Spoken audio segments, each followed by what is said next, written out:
На последниот Еко самит што се одржа во Скопје, средното општинско училиште Ванчо Прке од Виница застана рамо до рамо со зелените училишта во Македонија и регионот.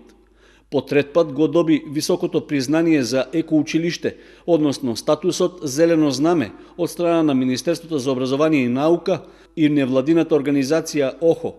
Тоа е потврда за максималната реализација на проектот Интеграција на еколошката едукација во македонскиот образовен систем.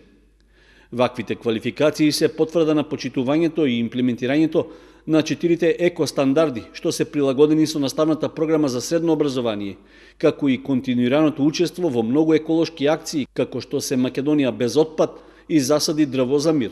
Училиштето учествуваше и на конкурсите Млади репортери за животна средина, Екомодна ревија и други кои што се однесуваа за унапредување на здравјето, подобрување на хигиената, кампањи за заштеда на вода, енергија, собирни акции и слично.